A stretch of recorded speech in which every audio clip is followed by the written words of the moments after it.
Hi, I'm Garland Favorito with VoterGA. We are here at the Georgia GOP State Convention in beautiful Dalton, Georgia, to explain to the Republicans here how to make elections great again. We have got the auditorium in Dalton State College. It is absolutely beautiful, packed out with 150 plus people, and they all want to hear about how that executive order is going to impact Georgia.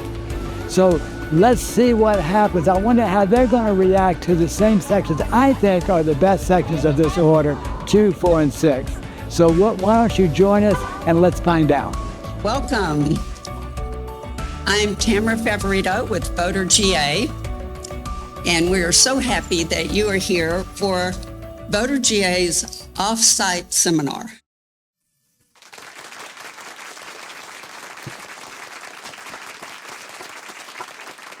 So today, as you see, Garland is going to be talking about how President Trump's election executive order impacts Georgia. There's some things Georgia's ready for. There's some things Georgia's got to change. Praise God. VoterGA was founded nearly 20 years ago by Garland and Ricardo Davis, and it's been leading the election integrity movement here in Georgia ever since. Now, we're leading the fight nationally for President Trump's executive order 14248, because we believe that that's our best hope to resolve this national security crisis that we have with our election.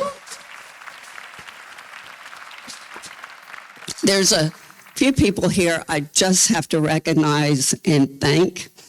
The first is Tanya Sosa, our executive administrator.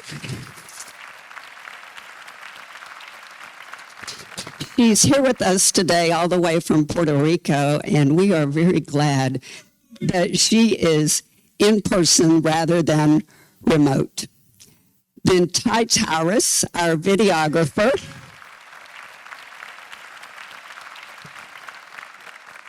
Ty makes Garland and I look really good on camera, so we appreciate Ty. And then Joan Webb from DeKalb County is going to be working the product table with us. And come on in, everybody, and have a seat. Come as far down front as you can. Finally, I want to thank Dalton State College. You know, we are so blessed to have this beautiful facility. And I'll tell you, when I called the GOP and said we want to do a seminar again this year, and they said, sorry, the couple of rooms that we have over at the convention are already taken, we were pretty disappointed. But once we saw this facility, we knew it was a blessing. And the administrative staff has been absolutely wonderful. They have met every one of our demands, even really last-minute demands. So if you ever need to do an event up in this part of the country, then consider Dalton State, because they're wonderful. So, yes, thank you. So now for the main event, it's my pleasure to introduce Garland to you. He's a career information technology professional with over 40 years. His expertise includes computer programming, data administration, business systems analysis, internet systems design, and systems development technology, and I can see why it took him 40 years to do all that. But then he capped it all off with 13 years of cybersecurity experience, developing and implementing online banking systems for a large financial institution. So he was the perfect person to get involved when Georgia decided to go to an electronic voting system. So now he has more than 20 years of voting system technology and election integrity. So with that, I'll turn it over to my husband, Garland Favorito.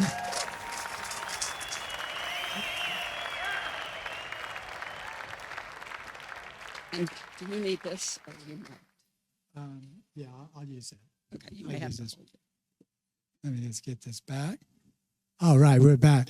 Thank you, Tamara. So as Tamara was saying, the Dalton State has just been an absolute blessing to us. We have been fascinated to be there. The other blessing that's been in my life the last few years is Tamara, because she's been so helpful, so many things. And so I want to jump right into this and want to talk about, actually what I'm really here to talk about, here to talk about my shirt. And I want to thank y'all for coming out. And the shirt is, we've got to make elections great again. And the way to do this is with Trump's Executive Order 14248. We're convinced, as y'all know, we've had kind of a fairly disappointing legislative session. We did get a few bills passed. We had a few awards for a couple people down at the legislature. But we're not getting it done fast enough. And I think this is our solution on how to do that. Come on down. Folks are still coming in. Come on down as far as you can. I urge you to come close. Because you want to be able to see everything and hear. So I want to just mention to the fact that I think most of you in this room understand this, but a lot of the general folks, even over in the convention, don't understand that we are having an election security crisis. This is not just in Georgia. It is a national election security crisis. And to explain that best probably was none other than the Director of National Intelligence, Tulsi Gabbard, when you might remember in the April 10th meeting at the cabinet, she said that announced that there was evidence of electronic voting vulnerabilities and manipulation of the voting results. We know from analysis done for Dr. Rick Richards here in Georgia that about 15 to 20% of the voter rolls contain ineligible and invalid registrations. We know that this is a problem statewide. I've seen several of you in the room who have worked hard on that issue.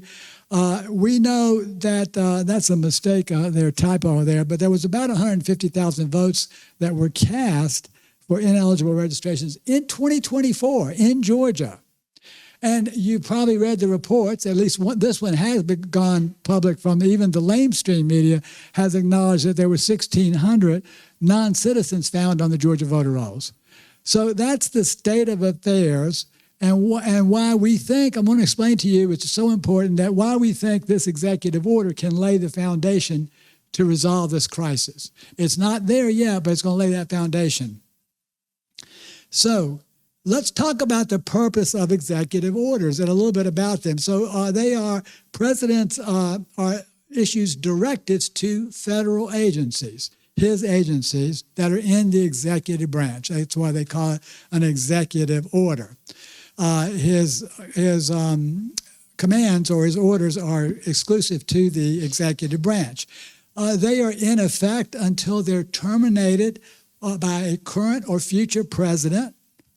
The scope of the orders are limited to the executive branch or enforcing current laws. That's a key factor that we're going to talk a little bit more about. Congress or state legislatures need to codify these executive orders to make them permanent. And that is a key point that we'll talk a little bit more about. So I'm going to jump into the order. I want to go through, there are about 9 sections that are important that you really need to understand. And we'll have plenty of time for questions as long as we need. Section 1 states the purpose and the policy of the order. And he talks about other countries and how they conduct elections. And I thought this was very clever, the way he led off. That he talks about in other countries, they have voter ID and a biometric database. They use hand-marked paper ballots publicly counted in some states. Do y'all think that's a good idea? Okay, I thought so. And they limit mail-in voting and late ballots from being accepted in other countries. And those are the countries that he mentions in Section 1. Compare that to American elections. In America, you attest that you are a citizen. You don't have to prove that you're a citizen. There's no voter ID in some states. Georgia does have voter ID. We're one of the better ones. Ballots are counted weeks after the election. You remember in 2020, Secretary Ravensburger going on NBC today. You've probably seen the video. We've shown it over and over again. And he says that he knows that there were 240,000, excuse me, I got my numbers wrong.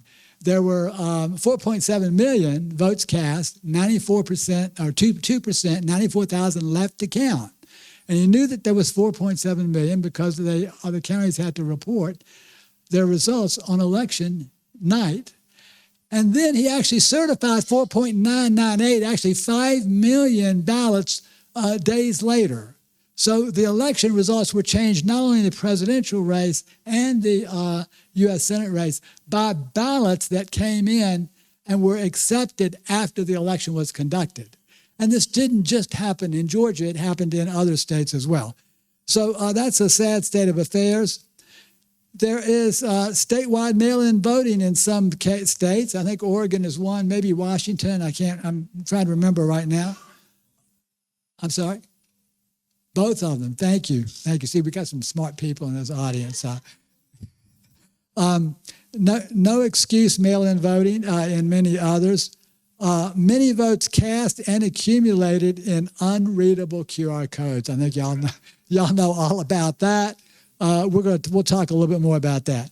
Here's the bottom line. If you want to sum this up in an elevator, you're going from the first floor to the second floor, we've got secretly counted elections, secret proprietary software, and secretly preserved ballots. How can anyone know who actually won an election with those conditions?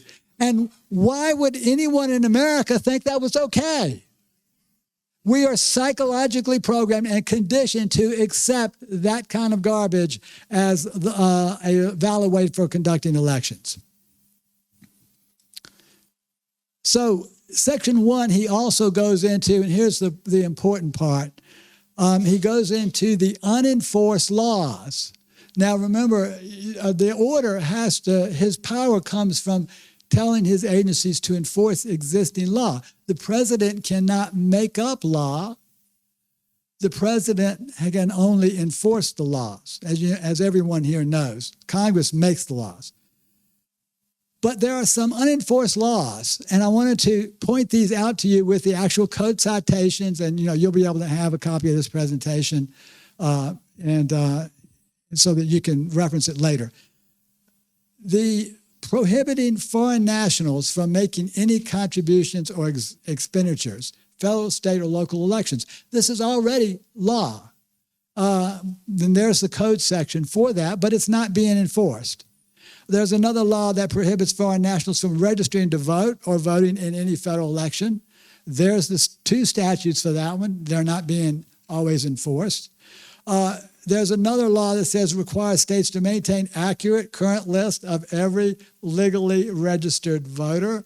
I think some of you in the room know all about that.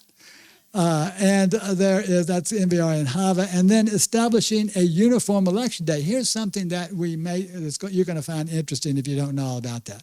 So let me talk about that election day. Here's the code sections for election day. Federal elections are supposed to be conducted on election day. Here, I'm going to read you these 2 sections. 2 U.S.C. 7 says this: the Tuesday next after the first Monday in November in every even-numbered year is established as the day for the election. That is federal law. There's nothing about we'll have the election week. We can take ballots in for the next rest of the month, as we see this in Arizona and California. At least that's what it looks like to me. They keep changing things weeks after the election. 3 U.S.C. 1 says, the electors of president and vice president shall be appointed in each state on election day in accordance with the laws of the state enacted prior to election day. How can you appoint the electors, the presidential and vice presidential electors, on election day if you're still accepting ballots weeks later? It cannot comply with federal law. And I was not as attuned to this until some of you know Michael Opus over the Madison Forum. He has been harping on this issue for a long, long time. You may not know there's also a U.S. Court of Appeals decision that confirms that. And they said just in 2024, it says election day is the day by which ballots must be both cast by voters and received by state officials. So there is no federal precedent, no federal law to accept ballots after Election Day.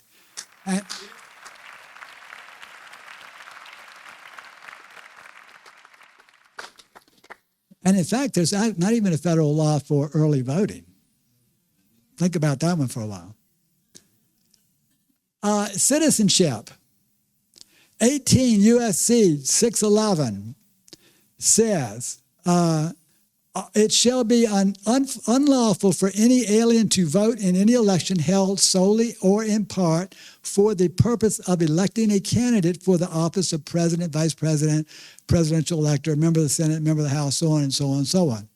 So it shall be unlawful for any alien to vote in that election. Now, alien is a federal law term. That's not some nasty thing that somebody made up. It doesn't mean a foreign country, a foreign planet. It does mean someone who's foreign to the United States. They were not actually born here or have citizenship here.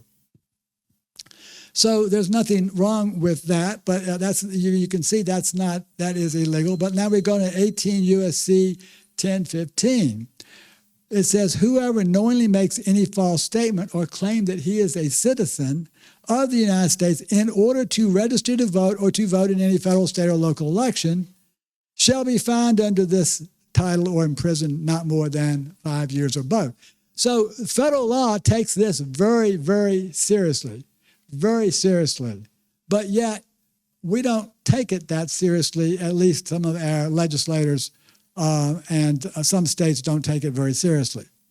So let me get down to the constitutional arguments you're going to hear. You may have heard, the president doesn't have authority to do this, do that. Well, and the references are to Article 1, Section 4 of the Constitution. Article 1, Section 4 of the Constitution says that the times, places, and manners of holding elections for senators and representatives shall be prescribed in each state by the legislature thereof. And I think everybody knows that. But the second sentence says, and this is where nobody ever reads the second sentence, and it says, but the Congress may at any time by law make or alter such regulations as to the except as to the place of choosing the senators. So Congress has full control over federal elections should they choose to do that, with the exception of choosing the place of the senators, which is a state that's reserved for the states. So the federal government has more authority under the Constitution than what we have been led to believe, and including myself. But it boils down to Article 2, where the president gets his power, is that Article 2, Section 3 says that he shall take care that the laws be faithfully executed. The president has a duty to make sure that the laws are faithfully executed, the federal laws, just as the governor in the Constitution has a duty to make sure that the Georgia's laws are faithfully executed. The president has that power, and as long as he stays within that power frame, he has that supersedes anything else. It supersedes all federal law, all state law, all rules and regulations. That is the supreme law of the land in regards to presidential power in this case. Let's see. I want to go into the different sections now that we've got that. So each section, here's what the president did in this order. Every section, he listed the law that he was trying to enforce, that he wants to enforce. So I'm just going to go through there. I don't think I'll put those references in, but we have another presentation with all that in. So Section 2 says that it basically, the nutshell is that it requires proof of citizenship for national voter registration. That is done by the mail-in form, it requires one of four things: either the passport, a real ID, a military ID, or a federal or state-issued photo ID. Those are the four requirements, and the first three, real ID and military ID, have to prove citizenship. They may not necessarily prove citizenship by themselves, but you can accompany that document to prove citizenship. So how can Georgia implement this? Well, the General Assembly could codify proof of citizenship, not just attestation. Or the SAVE Act, you may have heard of this. Tamara's got a whole presentation on this. The SAVE Act could pass, and that would require Georgia to ensure proof, not attestation, of citizenship for federal elections. Now, the current status of the SAVE Act is it has passed the House. It is over in the Senate. So that should be coming up pretty soon, and we'll let you know. We'll have a whole campaign to try to get that SAVE Act passed.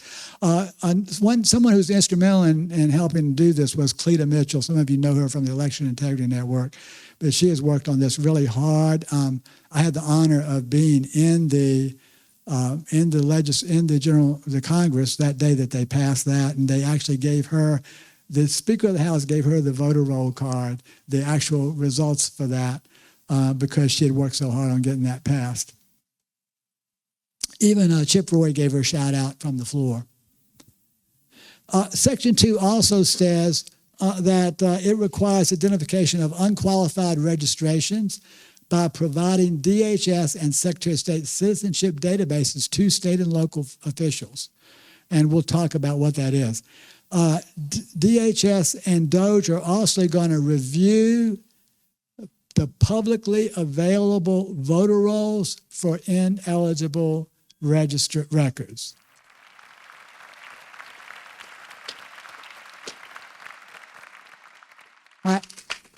I thought y'all were going to like that one. I just thought you might. That's one of my favorite ones. We've got 2 or 3 more favorite ones. So what does this mean for Georgia? So first of all, state and local officials should be gearing up to access the federal SAVE system. The federal SAVE system is just about it's already can determine citizenship. They have made it accept batches. You don't have to do a onesie twosies, and they've made it free to all the local officials. There's no excuse for local or state officials not using this SAVE system now. So they should be gearing up to do that. In about 1 month, it will be able to do that based on a state driver's license ID. So that is going to help the states out tremendously. They're only about a month away from doing that. Right now, they can do it with last 4 of Social Security number. So that's going to be a big one.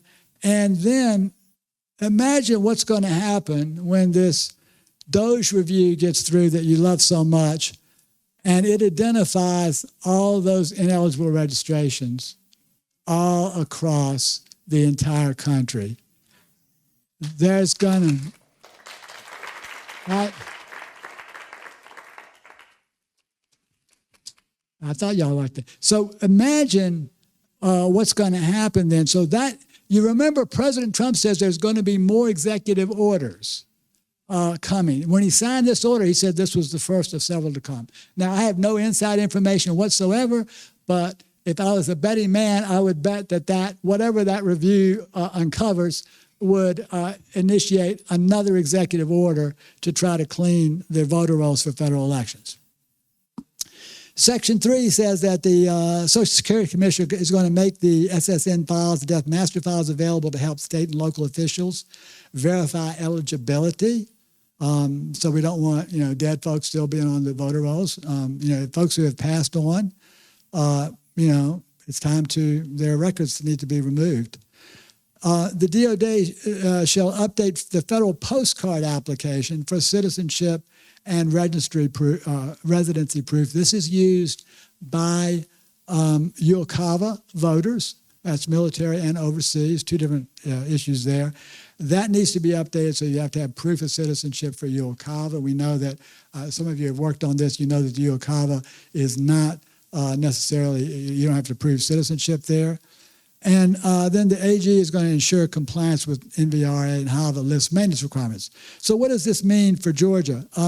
The military and overseas citizens are going to have to ensure that they have proof of citizenship when they submit the federal postcard application if they want to vote in a federal election. Also, proof of residency. So Section 4 is another one of my favorite sections. We'll see if you think so too.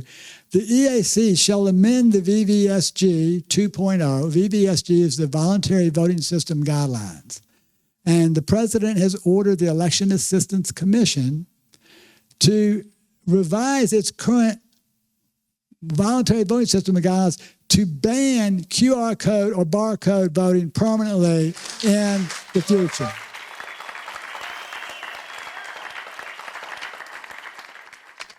I knew you were going to like that one. That was one of my favorites too.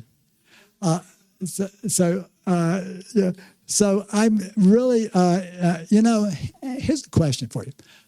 Why didn't they do that? Why didn't the EAC do this 20 years? 20 years ago. My question is, that was their job. Why did the President of the United States have to order the Election Assistance Commission to have a verifiable paper ballot when we've been talking about it for 20 years? So this gives you some idea of the worth of the Election Assistance Commission. They don't do anything unless they're forced to do it. So hopefully they'll come around now. But here's a couple more. This gets really good. The Election Assistance, he orders, Election Assistance Commission shall review and recertify voting systems under the new standards. Oh, y'all are liking Section 4. That's right. They never actually we found out in Georgia. Actually, you stole my thunder there, but we found out in Georgia that the Dominion system was never properly certified in the first place because it stores in the encryption keys in clear plain text in a database. That's a violation of VVSG 1.0 from 2005. And we found this out thanks to the DeKalb GOP versus Raffensperger lawsuit, and nothing's been done. Nothing's been done. Now, that is in appeals court because they tried to say that, oh, well, we just got the certificate originally. We don't have to certify it anymore. Well, wait a minute. It doesn't meet certification standards. You're still using it. So crazy, crazy stuff. But then the third thing says he orders the Election Assistance Commission to rescind all the previous certifications of voting equipment based on the prior standards. Yeah. I'm seeing a lot of joy with these. So, of course, this should have been done, but it has not been done. So, but what does all that mean for Georgia? Well, first of all, as y'all know, Senate Bill 189 bans the QR code effective of July of 2026. But what are we going to do in the meantime? What are we going to do for the primary? If the QR code is illegal, I'm concerned about the primary because a lot of things, when you're in a heavy Republican state, a lot of decisions are made in the primary that impact you in the future, not necessarily in the general. So that's something to be thinking about. Georgia also, if they were to comply or even try to comply with VVSG2, as y'all know, Secretary Raffensperger said we have to perform a $66 million upgrade to the existing system just to make it comply with 2.0. But he didn't tell anybody that it would still not solve the security problems for what you just said because it is not compliant with 1.0, much less 2.0. So there's no way that, and fortunately the legislature was very wise and they said, we're not going to spend $66 million on this game that's not going to solve anything. So we actually, that same legislature actually funded the state election board to the tune of $680,000. I see Brad there. We worked really hard on that together. And they didn't do the $66 million. So that was what we call dollar wise. So we gave 2 of the awards we're giving to the legislators who on the Appropriations Committee who, and one of them was supposed to be here today, but his good friend died yesterday or day before, excuse me, so he couldn't make it. Finally, on Section 4, the EAC is going to cease providing federal funds to states that do not comply with the federal election laws. So the EAC's, so what does that mean for Georgia? Georgia is going to have to implement a compliant system to get any federal funds. That's Section 5 basically just says that the AG shall enter into an information sharing agreements with the chief state election official in regards to suspected violations of state and federal election laws.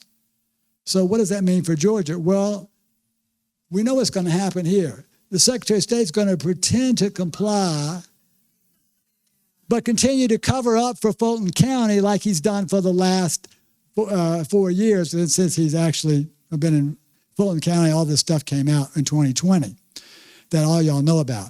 But what I think here is a golden opportunities for the State Election Board, because now they will have a federal avenue and a federal partner to help ensure accountability of not just Fulton County, but all the other counties. Y'all are liking this executive order, aren't you? Section 6 says that the AG and the DHS, Secretary has Department of Homeland Security, AG is Attorney General, shall take action to prevent all non-citizens from being involved in federal election administration. If you've got to be a citizen to vote, why don't you have to be a citizen to be an election official? That doesn't make any sense. You like that, right? So, and this is as long as the DHS maintains the designation of elections as critical infrastructure. Well, if I was a betting man, I'm betting that the critical infrastructure designation for elections isn't going away anytime soon. Elections are, in fact, critical infrastructure, because if you can control election, if you're a foreign entity, you can control American election, you can control the world, because we are still the most powerful country in the world, despite the previous 4 years of administration. So what does this mean for Georgia? Well, here's where good news comes in. Senate Bill 189 prevents non-citizens from being involved in elections. That passed just 2 years ago. And so that is a good thing. And that was actually, they took language from another bill that Brandon Beach originally had put forth. And I forget that number. I think it was Senate Bill 129 the year before, if I got that right. Oh, that's already effective. Yeah, this one's already effective. Section 6, you might like this one. I don't know. The Department of Homeland Security and the EAC, to the extent possible, I left that out because I'm not sure the EAC has its capability. But the Homeland Security shall review and report on the security of all electronic systems used in voter registration and voting processes, including internet connectivity. Yes. Well, we are on the same wavelength, because y'all think those 3 sections are they're my favorites too. So what does this mean for Georgia? This has quite a few little implications here. Well, this review, we already know what's going to be talking, because a gentleman in the back of the room said so. The review is likely going to determine that the system is too unsecure to conduct any more elections. And it's probably also going to conclude that our system, and not just our system, but many systems, don't meet critical infrastructure guidelines. So let me just mention a couple things there. In a Department of Energy system or a Department of Defense system, there's all sorts of criteria that they have to meet. And Sean Smith, you might know, some of you, has helped me explain all this to me. And they have to have, first of all, you can't run on any hardware that has foreign chips in it. much less Chinese from the Chinese government. And Dell and HP computers used in elections all have these foreign chips in it. So that's only one problem. There are certain things you have to comply with the Defense Production Act, the federal FISMA, which is Federal Information Security Modernization Act. There's all sorts of things you have to comply with if you're a Department of Energy or Department of Defense system, because they have been designated as critical infrastructure. Now, the elections have been designated as critical infrastructure, but they don't have to comply with anything. So what the heck's going on here? Something's got to be done about this. I think this gets into the presidential power. He does have power to secure the elections. So that review is probably going to turn that out. And we've already testified that, and I'll just to reiterate another point. We know about our current system, our current Dominion system, that it has worldwide interconnectivity. Worldwide interconnectivity. We know that all Dominion systems, including the ones in Maricopa County and the ones in San Diego County. I see we have someone here from San Diego, and she's going to be talking to you for a minute later. They are all interconnected worldwide, and that includes the place that they're programmed. And y'all know where these systems are programmed and maintained now, at least ours in Georgia, right? They are programmed and maintained from Serbia. And we know from discovery in court cases that the Serbians have accessed the voting systems in 2020 in Georgia and in Michigan, and again in 2021 U.S. Senate race during the election. We know that from the court case documents. We've got that all available. We talked about this at one. So there's going to be, I think, a come to Jesus meeting on what we're going to do for the 2026. Somebody has got to do something. The president has been so good on so many other issues. I think that he'll take the lead on this one as well. We talked about National Election Day, and he has ordered that compliance with federal law, basically the DOJ will ensure that absentee ballots received after elections are not to be included in the tabulated results for federal elections.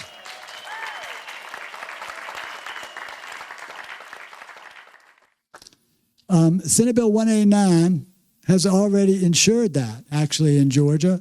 And so many folks work so hard on this. But that ensures that the ballots have to be accepted by midnight. I think they've changed the law a couple of times. I think it was 10 o'clock, then it went to midnight.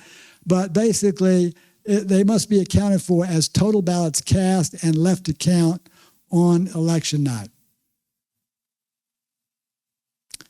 Section 8, the AG and Treasury Secretary shall prioritize enforcement to prevent foreign nationals from contributing or donating in U.S. elections. He's made that order. He's also ordered the AG to prioritize enforcement to prohibit lobbying by organizations or entities that have received any federal funds. So the AG will be responsible for enforcing this foreign interference and foreign influence. AG, again, is Attorney General. So what does that mean for Georgia? Senate Bill 202 and 211, you will remember, has already prevents counties from accepting private money, but they didn't prevent the state from accepting private money. So that's still a problem there, but it's good because you're probably aware, particularly if you're in DeKalb County, of the how that law went into place. What's interesting is that we told them about this indirect loophole back in 2021, 2022, but they didn't close that until 2023. So, but at least it is closed now. That's a good thing, and we're pretty pleased. We're in pretty good shape, except for money coming into the state. From that needs to be banned as well. There's also no real impact on that coming into the state or any of the private money. I know that y'all are a lot of concern here about the Kemp's Leadership Fund, and that's an issue that is not being addressed by this executive order. Finally, Section 9 says that the heads of all agencies, he's ordered, and the EAC, will cease all agency actions implementing Executive Order 14019, which Joe Biden put in to promote access to voting. And if y'all remember, what he did there was basically he turned all of the federal agencies into get out the vote organizations, and that's not the purpose of the federal government. That's not the purpose of the state government. It's not the purpose of even an elections official. No elections official should be responsible or concerned about get out the vote. That is what the political parties do. The elections officials should start focusing on making the results accurate of their elections and transparent. That's what we want out of election officials.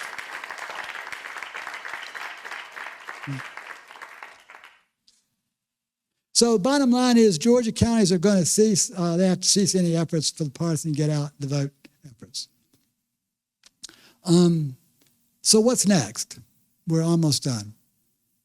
Well, I think I mentioned that proof of citizenship will succeed if the SAVE Act passes. The EAC votes to update their federal registration form. All they have to do is have a vote. Now, there's 2 Republicans and 2 Democrats. They have gone out and they have collected the information from the states. That was a good first step. That was the right thing to do.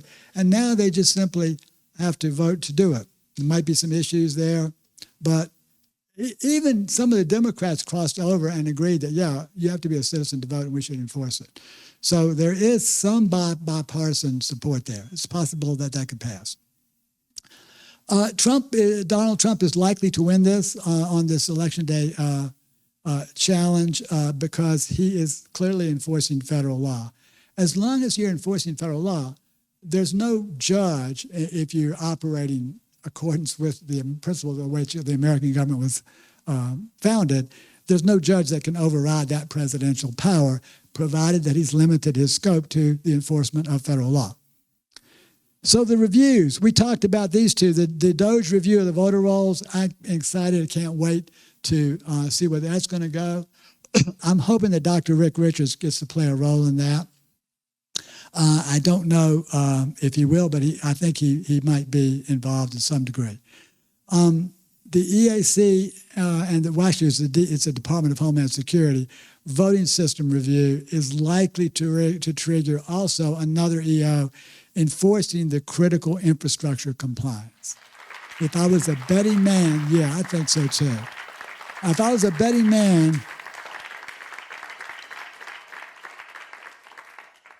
that EAC, they're going to have to, the Department of Homeland Security, I think, the reports are going to be devastating.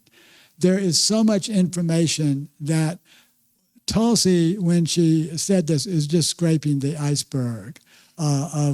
She's at the tip of the iceberg of what I'm sure that she has. We've seen a lot of some of this information that was turned over to the DOJ. So this is going to trigger something. We're going to have to do something to protect our voting systems from foreign influence and remote connectivity. It's got to be done. Thank you. So future elections. Where do we need to go? I think we probably should conduct elections. You can tell me. I think we probably should conduct elections with hand-marked paper ballots, hand-counted at the precinct with full public transparency.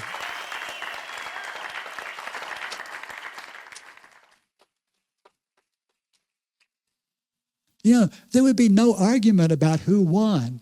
If you actually counted the votes in public with cameras, there would be no divisiveness in America. Everybody would know who won or who lost. Well, I will say won't be no, but everybody would know who won or lost the election. We won't have 4 years of asking, did we really win or did we really lose? So common sense. Also, we need codification by Congress of these state laws or laws and things that to help the president. I'm hoping that the White House will drive a policy for Congress. We've seen some good things coming already. Y'all might be familiar with Pete Sessions' MESA bill, Make Elections Secure Again.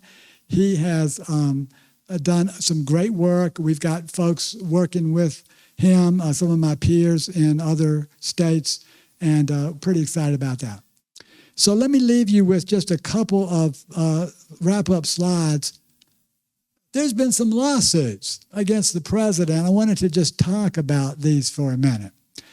One of them was the 19 attorney generals they happen to all be from Democrat majority states. They all filed a lawsuit against the president's executive order. And that was one of them. Then another one, there's a couple more, League of Women Voters did one, but the two biggies are these two. The other one was filed by the Democratic National Committee, the Democrat Governors Association, the Democrat Senatorial Campaign Committee, the Democrat Congressional Campaign Committee, Representative Jeffries, the minority leader, and Senator Schumer, the minority leader in the Senate. These are the people who don't seem, I mean, was there anything really far-fetched in that executive order? I went through 9 sections in absolute detail that you probably haven't seen before. Nobody else is doing this. And I didn't see anything very unusual about it, but these lawsuits have been generated. So let me just wrap up with a couple of quick things here. The 19 attorney generals, I thought this was an incredibly bold statement. I have to show it to you. They say that the plaintiff states, they're the plaintiffs in this lawsuit, the plaintiff states intend to administer federal elections according to state law. But didn't we just talk about Article 1, Section 4 of the Constitution that said Congress has the authority to conduct federal elections, or to, if they choose to do so, or not to conduct them, but to legislate them. And they're basically saying, oh, no, we're going to just conduct them according to state law. I couldn't believe that 19 attorney generals put that in a brief for the public to see in the court. It's like, we don't care what the Constitution of the United States says. Okay, if you don't care about it, why don't you leave? Just leave.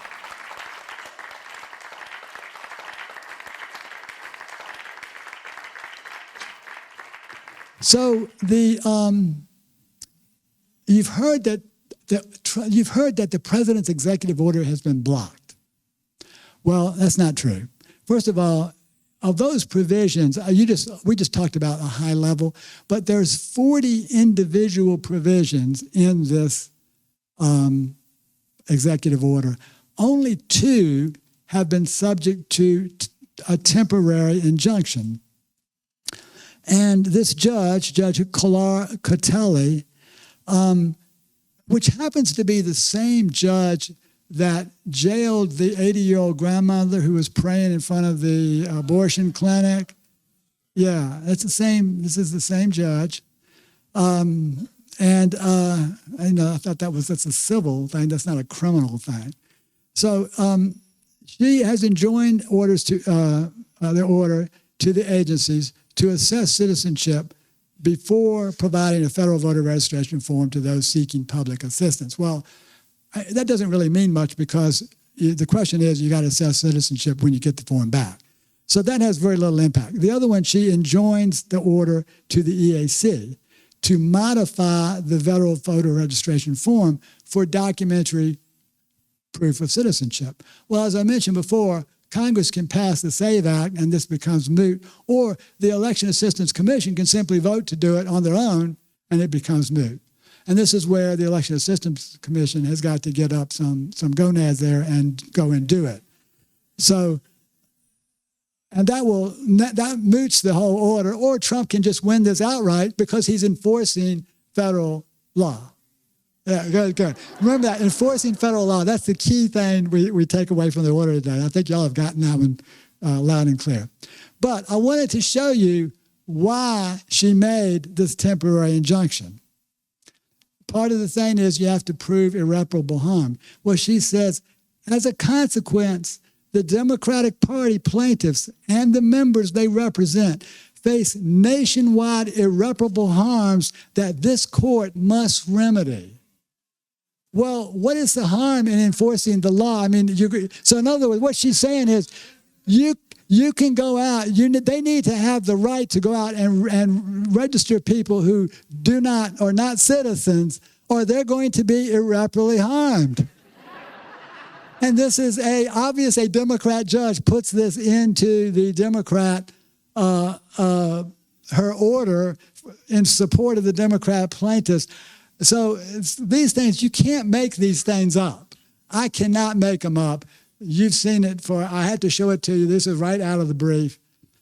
So that's said, I think we're going to stop here and open it up for questions. I do want to remind you to connect with us in line. I think most of you are already extremely well connected because I think I know almost everybody in the room here. But I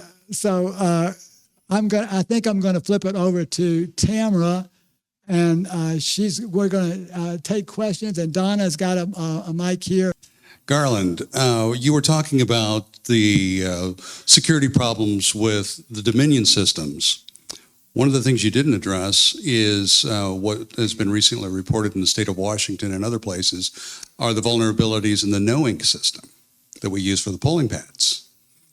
Can you address that and how that relates to the president's executive order? Well, that's a really good question. And quite frankly, I need to do a little bit more research on that myself. But bottom line is that no-inks have internet connectivity. Now, why do you need to have the poll book online on election day in a precinct? There is no reason on earth that you would have to do that. And as y'all know, many of you here work the polls. You have not had to do that in the past. You download a copy. In fact, this is a really good question. So on early voting, there is connectivity to update what they call your voter credit. So it goes back to the system. It's central. It's if you come in and vote, then it goes back and says, okay, you voted, so you can't go into another precinct and vote. But on election day, you can only vote in your precinct. There is no reason why we would have any interconnectivity in a no-ink poll book or any other poll book for that matter. And yet, Gabriel Sterling here in Georgia said that they were implementing, if I understand this correctly, maybe I misunderstood him, that these poll books are going to be online. So we've been carefully trying to check that out to see if they're doing something devious behind the scenes. But there should not be interconnectivity. But to your point, there absolutely is interconnectivity. I'm glad you brought that up because I didn't address it. Thank you. Hi, Garland. Thank you. You mentioned a term VVSG several times in your presentation.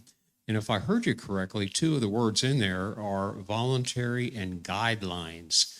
What impact? That sort of diminishes the importance of it in my mind. But anyway, whatever you could add. Yes, you are absolutely right, Hugh. So the voluntary voting system guidelines are voluntary. So they... the EAC has really little or no power. So it's really going to come down to the election. It's going to come down to the president's order. That's why we're so excited about this order. I mean, if the EAC was not there tomorrow, it wouldn't matter to me. I'll be honest with you, they have not done anything. In fact, they've been adversarial. And I'm sorry, you triggered my thoughts here, but the director of the technical guidelines for the EAC at one time was Dr. Philip Stark. And they recommended no remote connectivity in voting systems, and the EAC board voted against that and because they're in bed with the voters. We don't need a federal commission that is in bed, not with the voters, with the voting system vendors. I'm sorry, I misspoke. EAC is in bed with the vendors. So to your point, we'd be better off with just the president issuing an executive order, driving policy to Congress, making sure Congress gets as much as they can done. That's the way to solve this thing. They've got the power. The EAC, you're absolutely right, doesn't have the power. Hello, I'm Elaine Kilgore from Fayette County, the home of Charlene Alexander, the Republican person on our election board. And we have a problem, and thank you for all your information. This has been a great class. However, our commissioners will not grant us a 5-person election board. We have a Democrat, a Republican, and the person who is supposed to be impartial just resigned so he can go. And what was the verbiage on him? Fight the monarch or, the emperor or something that's in state. He said that from the podium. And so they have no sunshine law. We need to enact a 5-person election board instead of a 3. There's no way Charlene can communicate with anybody else without violating the sunshine law. Who here has a 3-person election board? This should be standard in the state of Georgia. Thank you. Thanks, Elaine. Oh, go ahead, Stephen. Yeah. I'm a little confused. Going back to the proof of citizenship area, and I've recently been doing a little bit of research in that area, and I've always thought that, yes, citizenship is only proven by attestation. But I went back to OCGA 21-2, and I don't have the exact section number, and I found that there is wording in there. So it is actually already codified that when you have a new driver's license registration or a voter registration, they are required to provide written proof of citizenship, and it is also specified in our law that what is acceptable. So you were saying it still needs to be codified. I think it is. I think it's just a question of enforcement. I think you're right, Stephen. I would do me a favor and send me that code section, because I think you're right, because that's my understanding, and I'll update this presentation. And that's what I say. We got people in the room that are smarter than I am. So I'm just up here. So, hi, good afternoon. My name is Marinette Peña Collier. I'm a first Trump Force 47 in Gwinnett, and I work hard campaigning. But I did also the poll watching, and I have seen a lot of problems during the election, and I called the hotline 7 times. And not just the voters that I had seen problems, but also the poll workers itself. Getting the driver's license, not checking the ID against the person's who's voting, just slide it on the iPad and give the card for the machine. And I talked to the poll manager about that. And she talked to that employee, and I watched her again. She did it again. So I had to talk to her again. And also, I have seen voters that bring their autistic child to the voting booth, and she's the mother is the one punching the code. I saw a father and a daughter. I asked the poll manager why 2 of them in the booth. Said, well, maybe because they cannot understand English. And I said, what can we do about that? There's nothing we can do because it was set up by Secretary of State. okay, I'm sorry. So they couldn't do anything about what because of Secretary of State? Maybe The fact that somebody was helping them to vote because they couldn't speak English. Oh, okay. That's weird. That's interesting because the United States, you have to, if to be a citizen, you have to be able to speak English. I don't know how that. I think you started off by saying you called the hotline 7 times and you got no answer or no response.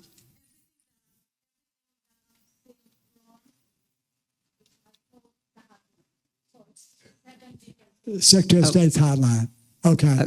And, so from next time, make a note, call the VoterGA hotline when you have those issues, and we'll help you through it. Yeah, Secretary of State's hotline is it's pretty useless.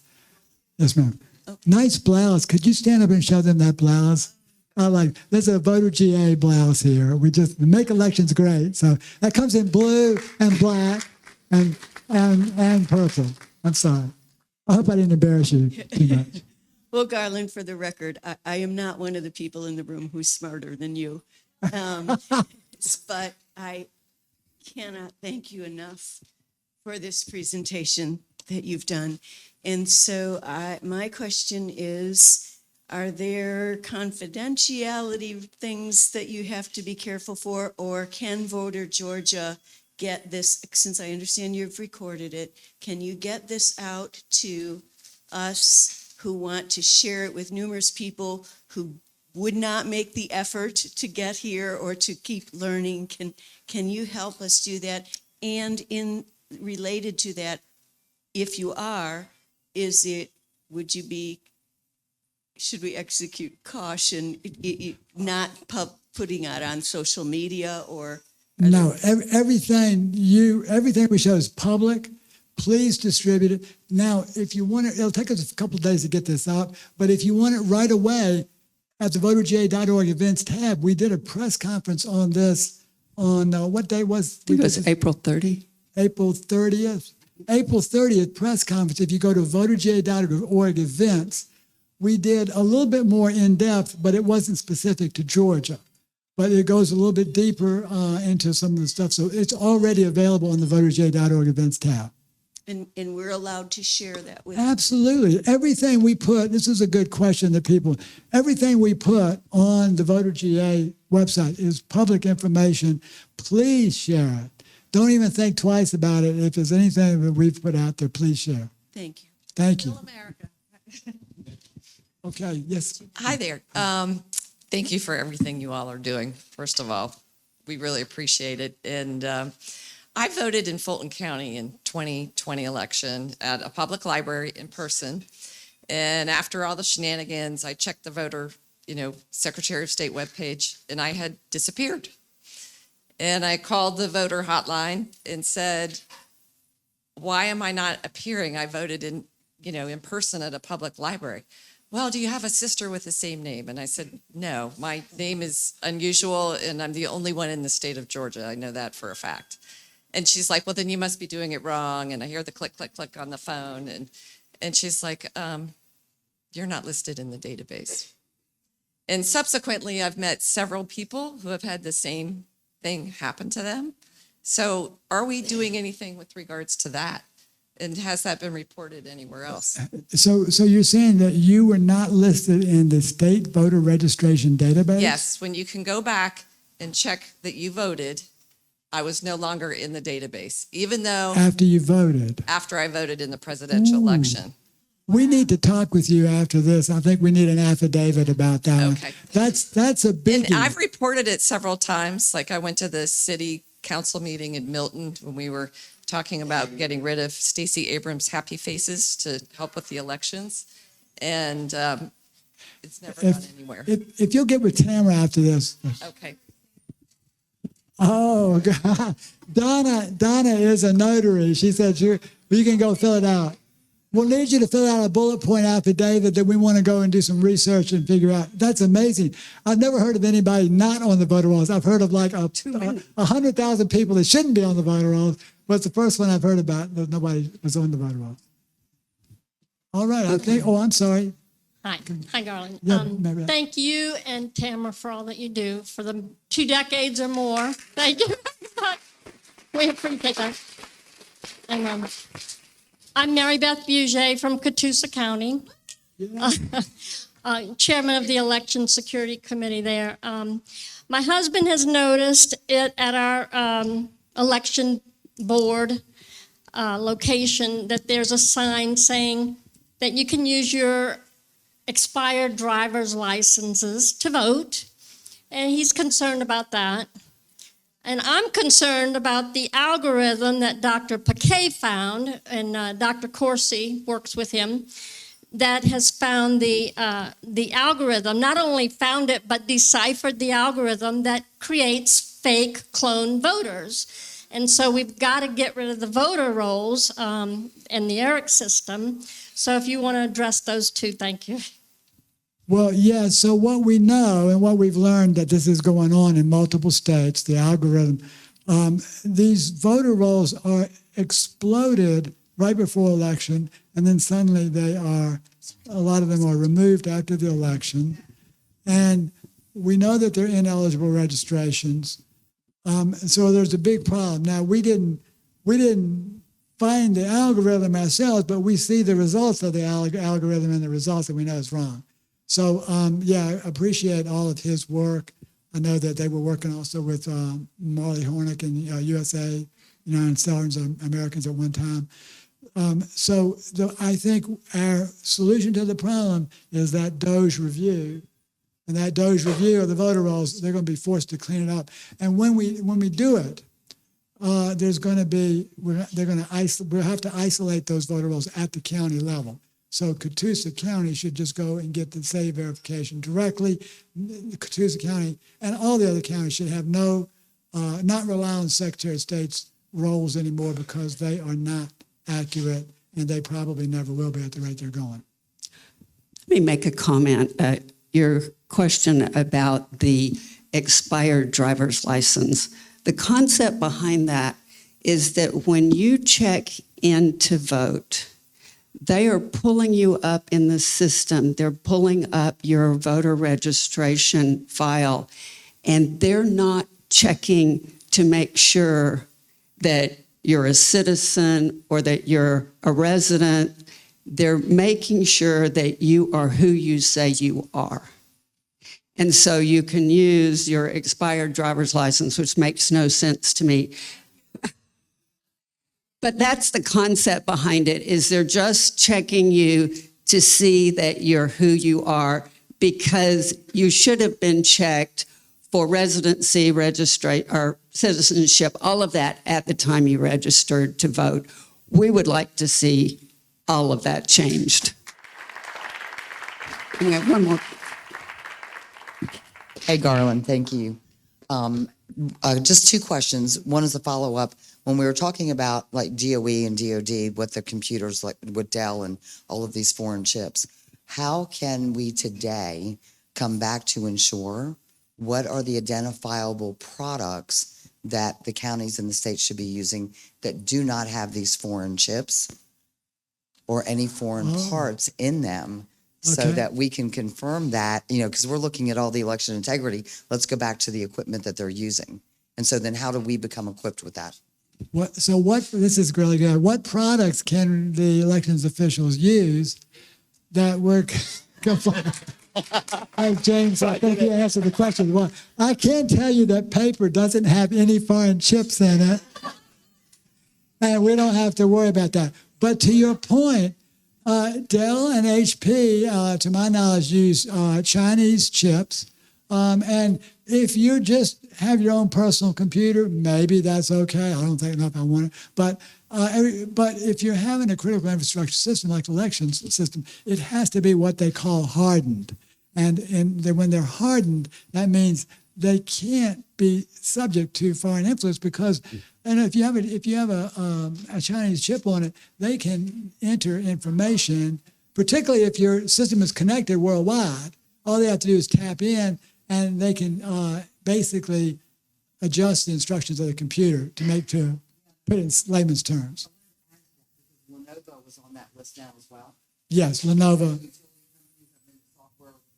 Yes. And from a utility standpoint, as a company, as a vendor, we can't even use a Lenovo product now, if that one of those utilities are our customers, just because of that. Yeah. So there's no easy solution for this. If all the if all election systems are running on HP and Dell computers, which are not hardened. Now, Dell and HP could make a hardened computer for elections. I don't know if they do, but I don't think they do. But this is a real problem. So the solution to the problem is, I think it was James that said this, was paper. Hey, Larry. I've got two issues I'd like you to address. Is there any technology available that when you do show your driver's license, you can verify that that's the only driver's license you hold, and you do not hold a driver's license in another state. Right. Is there any technology that you do not hold a driver's license in another state? I don't think there is. Well, there is that state-to-state sharing. I forget the name of the organization. Yeah, I'm sorry. something. There are, that's a good question. There are 20, how many states are in that? There are almost all of them. There are 40, like 42. 46. Yeah, there are about 40 some states, 42 to 46 states that do information sharing of driver's license. So there is some technology in place. And our point is, if you're using that, you don't need ERIC. ERIC is pretty much useless. If, people are getting out of that. They've only got 20 states left. So that would be the way to do it. And Georgia is using such technology? I think Georgia is using that. Thanks. Second issue. Judge Totenberg's case. And I'd like you to give a little bit of a timeline. We all should be aware that during that case, there was a cybersecurity expert that demonstrated that he could modify election results with a sharpened pencil, and that he demonstrated it was connected, as you said, on the network. And he was able to change voting information on other voting machine, I won't name Dominion, technology, elsewhere. And then when she heard that and saw it proved in court, she made the statement, I am now convinced that technology, Dominion machines, was highly vulnerable and subject to modification and changes to voting results. She said she was going to make her ruling shortly. Several years later, she made her ruling that the plaintiffs did not have standing. Can you give us a timeline on what the hell happened? Yes.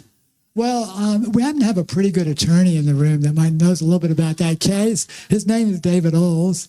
Yeah,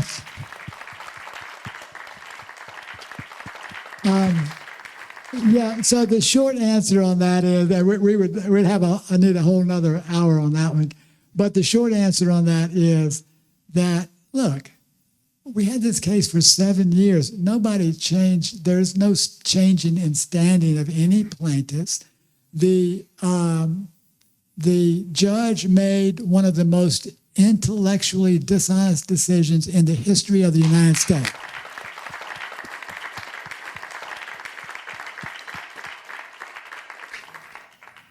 So, but the good news is that we are working on an appeal.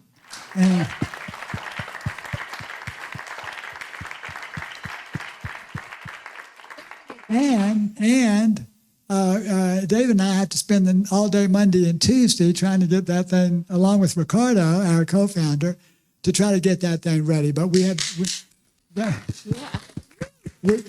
done a lot of work on it already. We've done it, and but now the clock's running. It's finally docketed, so we will appeal that decision. And Ricardo, in particular, has an especially good case, I think, because he put evidence. I mean, the issue comes down that we didn't show a particularized injury. Well, that's absurd. She's already made 7 years of rulings, and really without particularized injuries. But Ricardo, and thanks to David Oles, he put evidence of actual miscounting of the Dominion system on the record, quite a few things. And that, I don't know how you can get any more particularized than that. If the machine didn't count your vote correctly, that should be enough. So, but we are going to appeal that, and I don't know all the legal things because David is the attorney in the room. But we will probably by next Saturday on our call be able to discuss that, or at least the Saturday after. So we'll give you a full update on our appeal. I'll walk you through every section after David tells me what we should be doing. Yeah. Garland, I have one question for you. Sure. You may or may not want to comment on this, but do you happen to have, when you mentioned the algorithms, it triggered me to think about Mike Lindell and his case going on. Do you happen to know any update on that? And so Mike Lindell is in court this week, He is it's a defamation suit. Now, and it's very bizarre because Eric Coomer, who is the head of systems and security for Dominion, maybe we should ask him how he let the system be have encryption keys in clear plain text on the database. I think he should explain that in court. But Eric Coomer filed defamation suits against Mike Lindell. Mike Lindell didn't even know who Eric Coomer was. But Eric Coomer filed a defamation suit because in his agreement with Newsmax, they did a settlement, which is, again, this is very suspect, but they did a settlement. He did a settlement with Newsmax. And in that, the agreement was that Newsmax will not have Mike Lindell on their show anymore. Now, that's kind of weird because Mike didn't really have anything to do with it. So Mike gets angry and he says, this guy's a traitor, needs to be behind bars. He's trying to impact, he says it cost him $22 million and he tried to impact my business. And he didn't even know who he was. And then Eric Coomer turns around and sues him for defamation for saying those things about a guy he never knew before until the guy intentionally tried to basically financially break Mike Lindell. That's the way I look at it. That's my opinion. So that case is proceeding now. And what's weird about it is Coomer wants to bring the voting systems into it. So, but it's a defamation suit. It doesn't have anything to do really with about the voting systems. But it's just a bizarre thing. The more he brings the voting systems in, I think the more it's going to hurt Coomer, not Lindell. So that trial's going to go on for a while, but we'll be giving you updates. We've got a couple folks who are there in the courtroom that we know who are going to give us updates on our call every week. So stay tuned. We'll give you more information on that, Debbie. Okay, Richard. Yes. Garland, I can't thank you enough for what you're doing.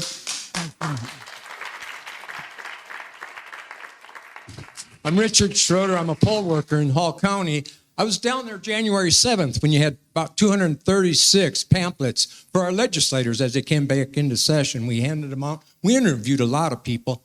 Well, Sam Garland Field Cersei caught Raffensperger in his office. And they read him this. It's on the tabulator tapes.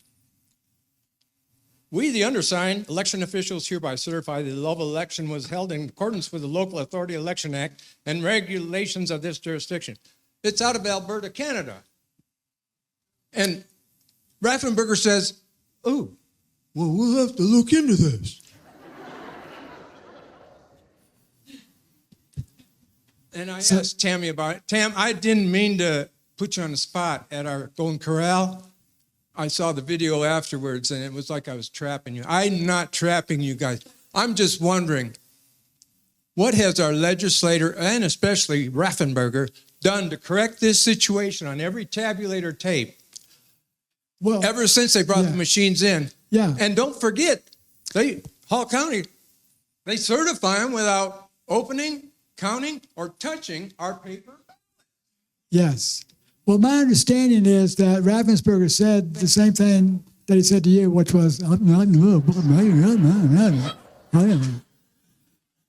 so this is important because Richard is right, and I know Tamara knows this because she's seen too many of my presentations, but the tabulator tape, if you are a poll worker, and there's a lot of poll workers in this room, when you sign that Dominion tabulator tape, you are signing that an oath that it complies with Canadian law.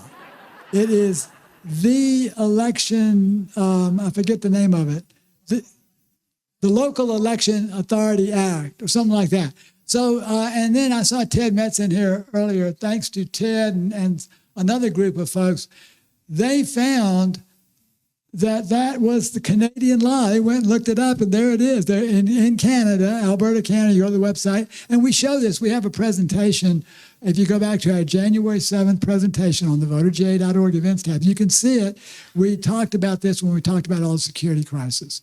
So it's there, and it literally, we show you the receipt. It says you're signing oath to the local election act, and that is a Canadian law, and it doesn't matter if the machine was in Colorado, if it was in Maricopa, if it was in Michigan, if it was in San Diego.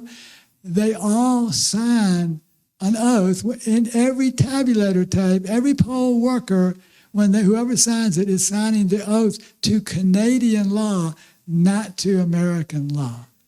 It is. Please check it out, VoterGA.org, events tab, January 7th. But it's also true that we don't want Raffensperger to fix that. Right. Because for him to fix that, he has to upgrade the system. Right. And we don't want the system upgraded. We want paper. Paper.